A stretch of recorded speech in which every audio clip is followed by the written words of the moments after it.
Hello everyone, let us learn with Ashish sir के YouTube channel पर आपका स्वागत है।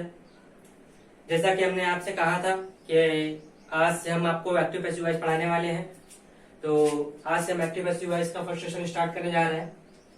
तो फटाफट हमारे साथ जुड़ जाइए, ओके। और सेशन को लाइक कर दीजिए ताकि हम उतने ही जोश के साथ आगे बढ़े, ठीक। अगर चैनल फर्स्ट टाइम है तो सब्सक्राइब कर लीजिए, ओके। देखिए, स्टार्ट करते हैं। सबसे पहले हम एक्टिव पैसिव वॉइस के बारे में समझा देते हैं कि बेसिक चीज क्या है, ठीक है। क्योंकि हमें इसे रटना नहीं है, हमें इसे क्या करना है, समझना है, ठीक है। समझ के पढ़ेंगे तो ये हम कभी भी नहीं भूलेंगे। हमारा काम इसको रटना नहीं, क्या है, समझना है। एक्टिव वॉइस मीन्स क्या होता है, कर्तावाच्य, और पैसिव वॉइस मीन्स कर्मवाच्य। कर्तावाच्य और कर्मवाच्य, अब इसके बारे में समझते हैं कि इसका मतलब क्या है। कर्तावाच्य जिसमें मतलब कि कर्ता की प्रधानता हो, मतलब कि जहां पे कर्ता ही डूअर हो, ठीक, जहां पे कर्ता के बारे में ही बात चल रही हो, ठीक। और कर्मवाच्य यानी कि पैसिव वॉइस, यानी कि जिसमें कर्म की प्रधानता हो, यानी कि जिसमें कर्म को सब्जेक्ट बनाया जा रहा हो, ठीक है। इतनी बात समझ में आई। अब हम लोग आगे बात करते हैं। कर्म प्रधानता है यानी कि कर्म प्रधान वाच्य, और ये कर्ता प्रधान वाच्य, मतलब जिसमें हम कर्म के बारे में बात कर रहे हो और जिसमें हम कर्ता के बारे में बात कर रहे हो, ठीक है। अब इसके बाद अब हम लोग बात करते हैं कि सबसे पहले हम ये बात कर लें कि ये तो हमें पढ़ना ही कि एक्टिव से पैसिव वॉइस कैसे बनना है, लेकिन सबसे पहले हम ये समझ लेते हैं किन किन टेंसों का पैसिव वॉइस बनता है, कैसे क्या पैसिव वॉइस बनता है। हम लोग को ये तो पता ही है कि कितने टेंस होते हैं, टोटल 3 टेंस होते हैं, ठीक। और हर टेंस की मतलब present tense, past tense, future tense, यही 3 टेंस होते हैं। और हर टेंस के कितने कितने पार्ट होते हैं, 4 पार्ट होते हैं। तो इस हिसाब से टोटल कितने टेंस हुए, 12, मतलब कि 12।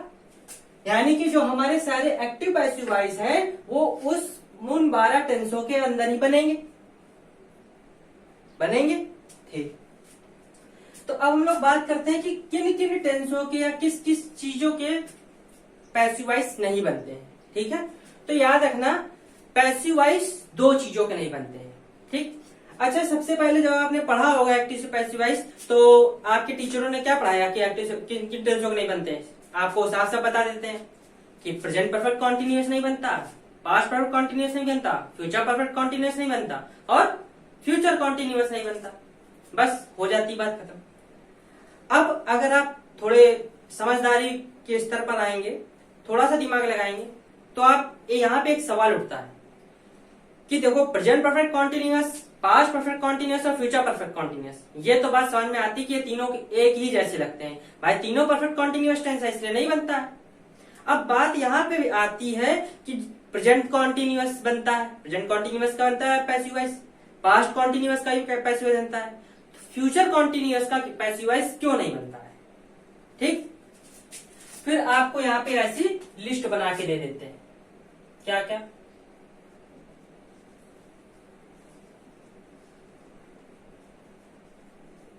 has been, have been,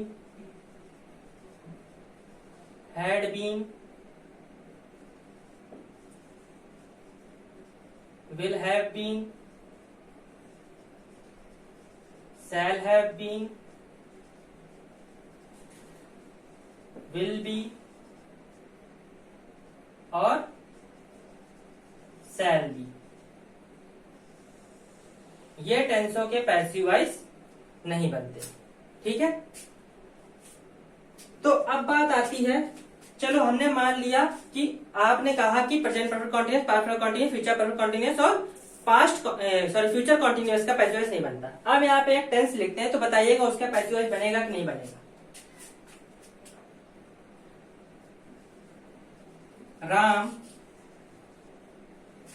has been in Kanpur, क्या लिखा है, Ram has been in Kanpur. अब आप ये बताइए कि क्या इसका पैसिव वॉइस बनेगा, क्योंकि आपके आधार पे तो अगर हम देखते हैं तो प्रेजेंट परफेक्ट कॉन्टिन्यूअस का नहीं बनता। लेकिन क्या ये प्रेजेंट परफेक्ट कॉन्टिन्यूअस टेंस है? नहीं। ये कौन सा टेंस है? Present perfect. कौन सा टेंस है ये? प्रेजेंट परफेक्ट टेंस है ये तो इसका तो पैसिव वॉइस बनना चाहिए, लेकिन इसका पैसिव वॉइस नहीं बन सकता है,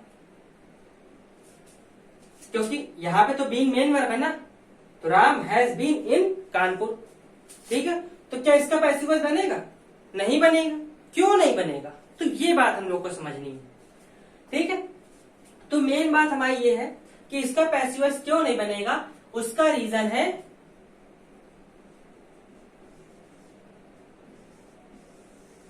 बी। क्या रीजन है? बी।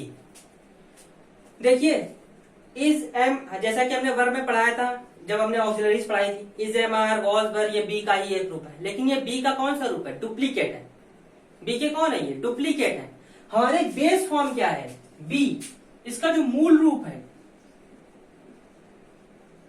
मूल रूप क्या है? बी है, ठीक। तो ये जो मूल रूप है, ये अगर किसी टेंस में, किसी भी सेंटेंस में आपको मिल जाता है तो उसका पैसिव वॉइस नहीं बन सकता है।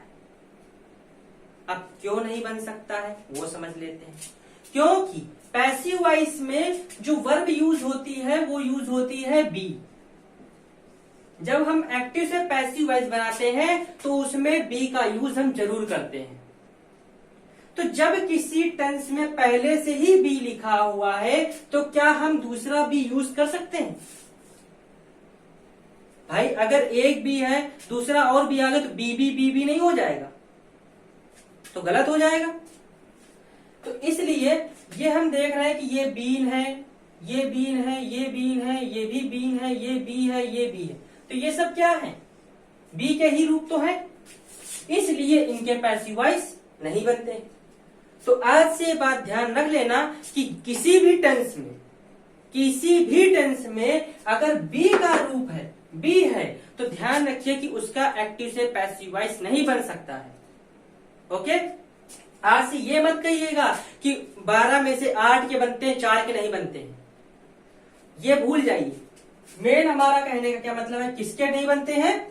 बी, मतलब जिसमें बी बेस फॉर्म में हो, बी मूल रूप उसमें दिया हुआ हो, डुप्लीकेट रूप नहीं। Means is am are was were दिया हो तो कोई दिक्कत नहीं, तब आप यूज कर सकते हो। बट अगर बी दिया हुआ है तो आप यूज नहीं कर सकते हो, ठीक। ये तो हो गया पहला नंबर कि इसका पैसिव वॉइस नहीं बन सकता है, ठीक। अब हम लोग बात करते हैं कि दूसरा नंबर और किसका किसका पैसिव वॉइस नहीं बन सकता है, ठीक। तो दूसरा नंबर हम लोग बात करते हैं, इसको नोट कर लीजिए, नहीं तो स्क्रीनशॉट ले लीजिए। ओके, चलिए अब हम लोग सेकंड नंबर की बात करते हैं। मतलब और कौन सा तरीका है जिसपे पैसिव वॉइस नहीं बनता है, ठीक है। देखिए सेकंड है इंट्रांसिटिव वर्ब, मीन्स अकर्मक क्रिया।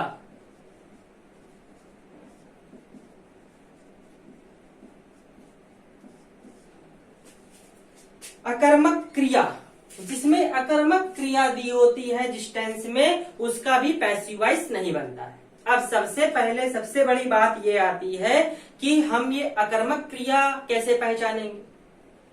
याद रखिए, अकर्मक क्रिया सकर्मक क्रिया का मतलब बता देते हैं, ट्रांसिटिव वर्ब और इनट्रांसिटिव वर्ब। सकर्मक क्रिया मीन्स ट्रांसिटिव वर्ब, ऐसी वर्ब जिसमें ऑब्जेक्ट की जरूरत पड़ती हो, ठीक। जैसे राम क्रिकेट खेलता है, ठीक है। और हम ये ऑब्जेक्ट की पहचान कैसे करते हैं? तो जिस क्रिया में, याद रखिए, लिख लीजिए, जिस क्रिया में क्या और किसको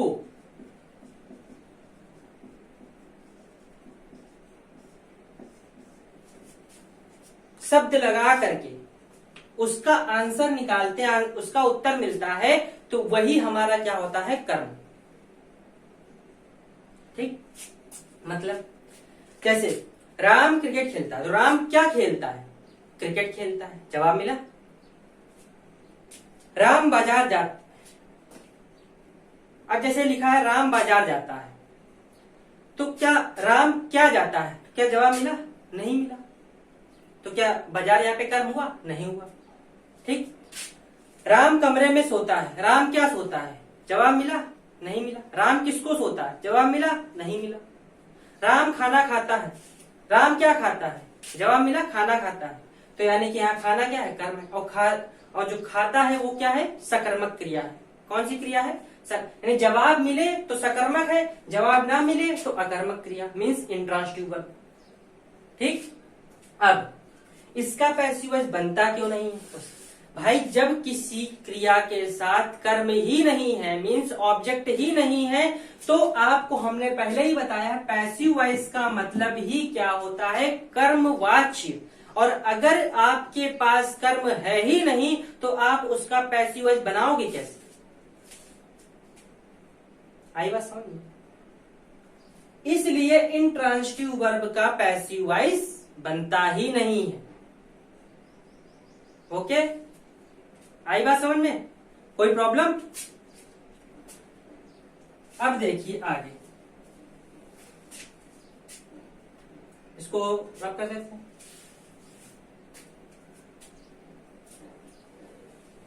अब हम लोग पढ़ते हैं रूल। हमने जो रूल बनाया है वो सिर्फ 4 पॉइंट्स में है। कितने पॉइंट्स में है? 4 पॉइंट्स में रूल है। कितने पॉइंट्स में? 4 पॉइंट्स में। अगर आपने 4 पॉइंट्स बिल्कुल अच्छी तरीके से रिमेम्बर कर लिए तो आप ये कभी भी भूलोगे ही नहीं। ठीक। देखिए, ये है हमारा एक्टिव वॉइस और ये है हमारा पैसिव वॉइस। एक्टिव वॉइस हमारा क्या होता है? सब्जेक्ट होता है, वर्ब होती है और ऑब्जेक्ट होता है। पैसिव वॉइस में क्या होता है? सबसे पहले हम एक चीज और बता देते हैं। एक चीज भूल गए, एक चीज और रिमाइंड करा देते हैं। यहां पर डूअर का मतलब समझ लेते हैं। चलिए पहले बता देते हैं। तो पैसिव वॉइस हमारा क्या होता है? ऑब्जेक्ट होता है, वर्ब की थर्ड फॉर्म होती है और यहां पर आता है डूअर, जो बाई लगाकर लिख देते हैं। अब आप लोग कहोगे ये डूअर क्या शब्द है? देखिए, प्ले मतलब क्या होता है? खेलना। प्लेयर मतलब क्या होता है? खिलाड़ी, मतलब खेलने वाला। ठीक। डांस मतलब क्या होता है? नाचना। डांसर मतलब क्या होता है? नाचने वाला।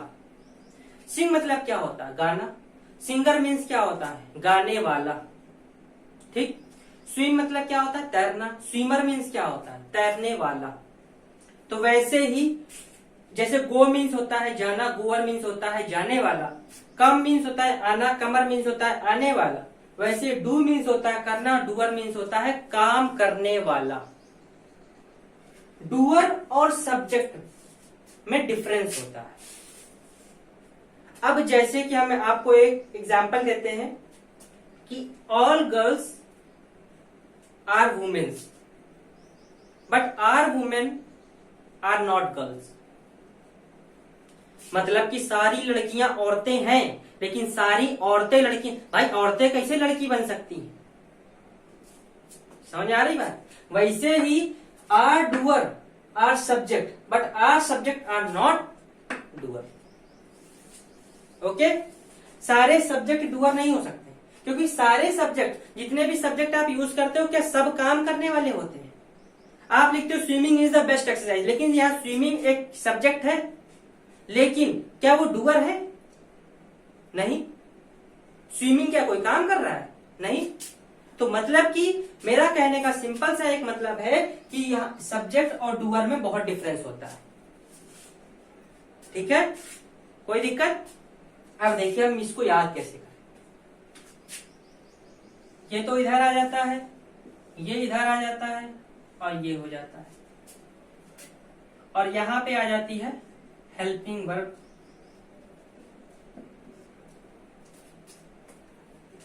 आपने गाना तो सुना ही होगा, 1 2 का 4 4 2 का 1 my name is Lakhan. Lakhan में कितने शब्द होते हैं? 3, तो इसलिए यहाँ पे थर्ड फॉर्म है। ठीक, याद हो गया। और मेरा नाम है लखन, ये सहायक क्रिया।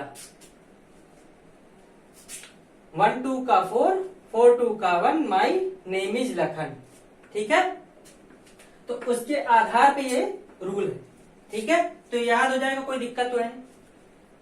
ये इधर जाता है, बाई के साथ आता है ऑब्जेक्ट और वर्ब की थर्ड फॉर्म। ठीक, और यहाँ पे यूज होती है हेल्पिंग वर्ब। क्या यूज होती है? Helping verb. हेल्पिंग वर्ब वो भी किस रूप में? बी फॉर्म में। किस फॉर्म में? बी। अब यहां पे 2 पॉइंट लिख लीजिए। क्या पॉइंट? लिखिए, इंडेफिनिट और परफेक्ट टेंस। इंडेफिनिट और परफेक्ट टेंस का पैसिव वॉइस बनाते समय, इंडेफिनिट और परफेक्ट टेंस का पैसिव वॉइस बनाते समय सहायक क्रिया एक कदम आगे ली जाती है। मतलब सहायक क्रिया आगे वाले टेंस की ली जाती है। ठीक,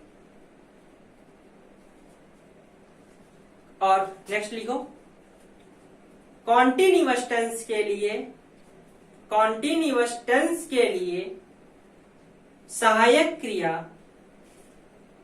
सहायक क्रिया एक्टिव वॉइस वाली सहायक क्रिया के साथ बीइंग लगाकर लिख दी जाती है। क्या लगा करके? Being, BEING। ठीक, means is being, am being, are being, was being, were being. Is am are तो रहेगा ही रहेगा, साथ में क्या आ जाएगा? बीइंग आ जाएगा। ठीक है, वॉज वर तो रहेगा ही रहेगा, साथ में क्या आ जाएगा? बीइंग आ जाएगा। कोई दिक्कत इतने में? पक्का? आगे बढ़े, चल। तो ये बात समझ में आ गई। और जो हमने ये बात बताई इंडेफिनिट टेंस और परफेक्ट टेंस वाली, उसके आगे की ली जाती है। मतलब जैसे कि इंडेफिनिट टेंस में हेल्पिंग वर्ब क्या होती है? Do does. लेकिन कॉन्टिन्यूअस टेंस में कौन सी हेल्पिंग वर्ब होती है? Is am are. तो इंडेफिनिट टेंस में कौन सी हेल्पिंग वर्ब आएगी? इज एम आर आ जाएगी, उसके आगे वाले टेंस की। ठीक, वैसे ही परफेक्ट टेंस की जो हेल्पिंग वर्ब क्या होती है? Has, have. और उसके आगे वाले टेंस की परफेक्ट कॉन्टिन्यूअस की हेल्पिंग वर्ब क्या होती है? Has been, have been. तो इसका जब पैसिव वॉइस बनाएंगे तो हेल्पिंग वर्ब क्या आ जाएगी? Has been, have been. Okay, समझ में आ गई बात? कोई प्रॉब्लम? आगे बढ़े, चलिए अब देखते हैं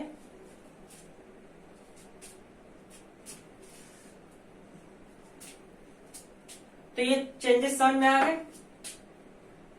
ठीक,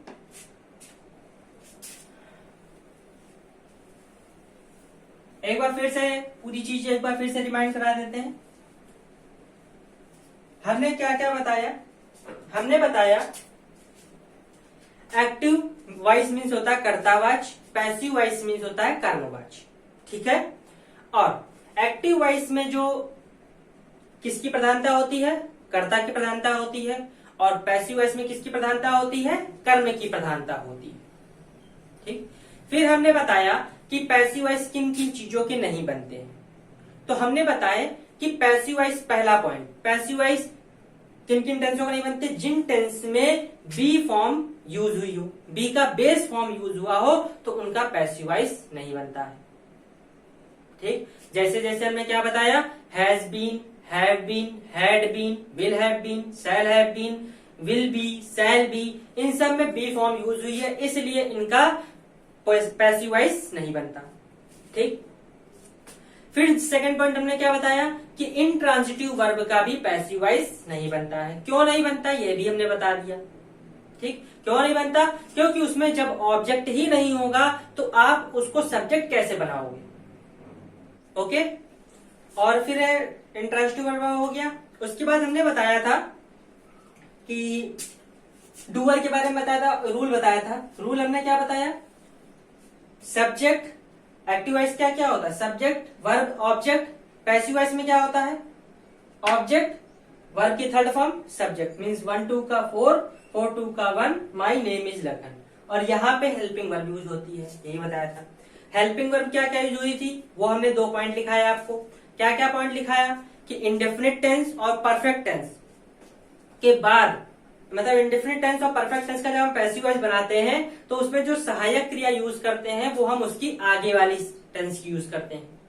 ठीक है, मीन्स इंडेफिनिट टेंस में कॉन्टिन्यूअस की और परफेक्ट टेंस में परफेक्ट कॉन्टिन्यूअस टेंस की हेल्पिंग वर्ब यूज करते हैं। और टेंस हमने आपको सारे पढ़ाए हुए हैं, तो आप हमारे टेंस पीछे जाके चैप्टर्स में आप पूरे जो प्ले लिस्ट है उसमें जाकर के आप सारे टेंस पढ़ सकते हो। ठीक है, जो भी टेंस क्लियर ना हो आप उसमें जाके क्लियर कर लीजिए।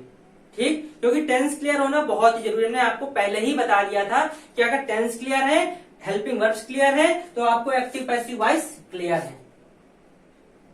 ठीक है, इसके बाद हमने बताया कि और जो कॉन्टिन्यूअस टेंस होता है उसमें कॉन्टिन्यूअस टेंस में क्या होता है, जो हेल्पिंग वर्ब होती है उसके साथ बस बीइंग लग जाता है, BEING, बीइंग। ठीक, अब हम लोग बात करते हैं एक एग्जाम्पल की। ठीक है, एग्जाम्पल लेते हैं।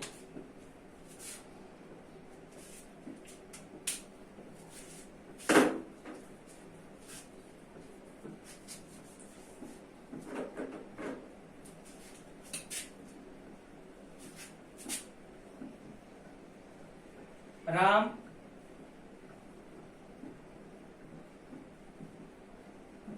प्लेज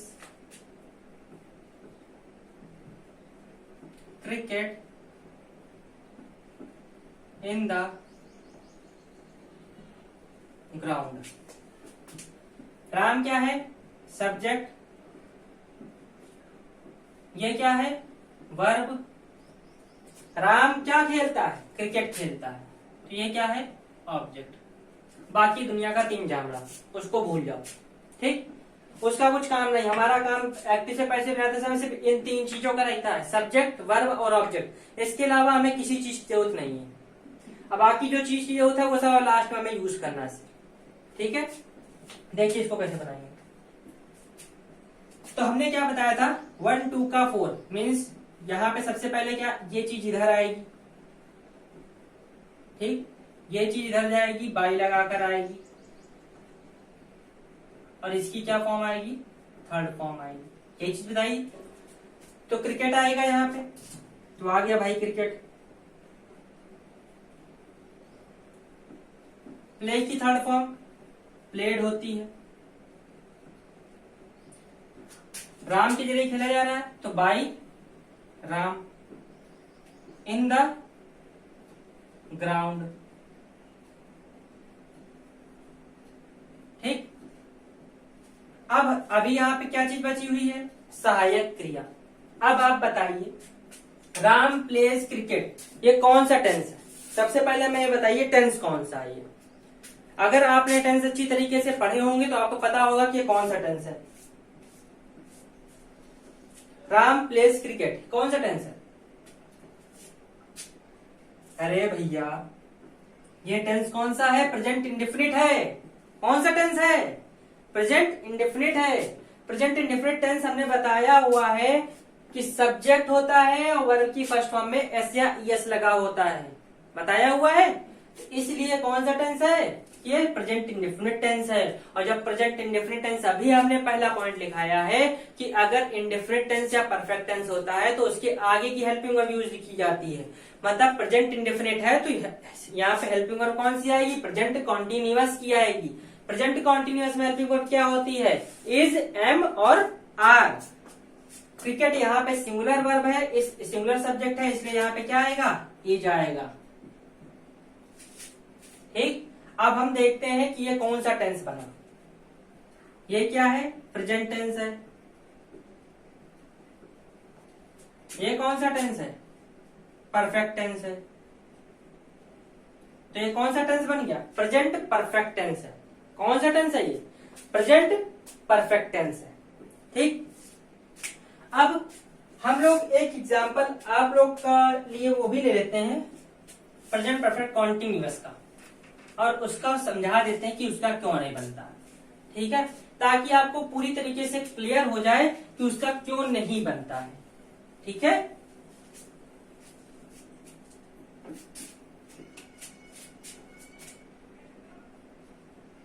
यही ले लेते हैं राम हैज बीन। आज राम को हम बहुत क्रिकेट खिलाने वाले हैं। Ram has been playing cricket. बस इतना ही रखते हैं, आगे हमें जरूरत नहीं है। हमें सिर्फ समझाना है, ध्यान से देखिए। यह है सब्जेक्ट, ठीक है, यह है वर्ब और यह है ऑब्जेक्ट, ठीक। ये इधर आएगा क्रिकेट, ठीक है।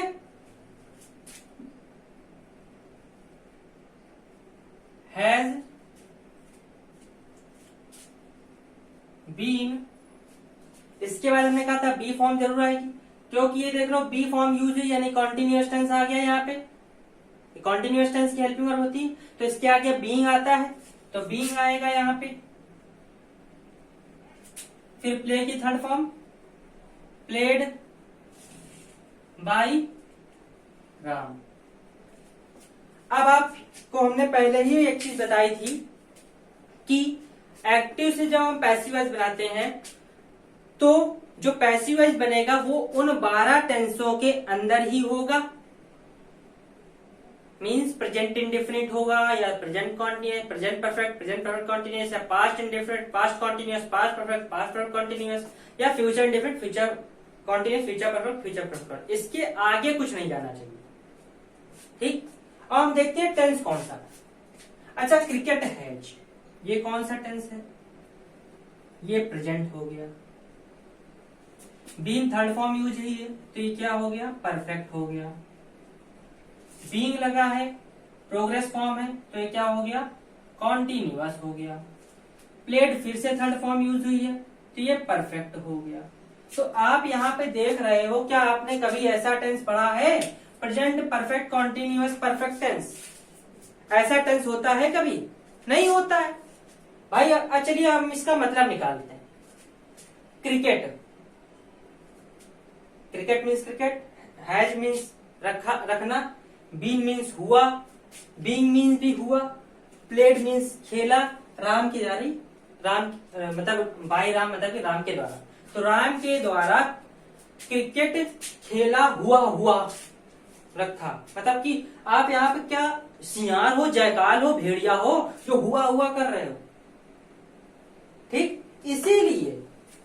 इसीलिए हमने बताया है कि जिसमें बी फॉर्म पहले से ही यूज हो जाए तो उसका पैसिव वॉइस नहीं बनता है। आई बस समझ, ठीक। आज हमने आपको एक्टिव से पैसिव वॉइस बनाते समय ये समझे कि आपको एक्टिव पैसिव वॉइस मोस्टली आ चुका है। एक्टिव पैसिव वॉइस इसके आगे कुछ भी नहीं है, ठीक है। अब जो थोड़े बहुत जो रूल्स बचे हैं वो आपको नेक्स्ट सेशन में कंप्लीट होंगे, ठीक है। याद रखिए कि जो एक्टिव पैसिव वॉइस है वो आपको पूरी तरीके से, अगर आपने इतनी चीज समझ ली है तो आप एक्टिव पैसिव वॉइस में आपको दिक्कत नहीं होने वाली है। आई बात समझ? याद रटना नहीं है, समझना है, ओके।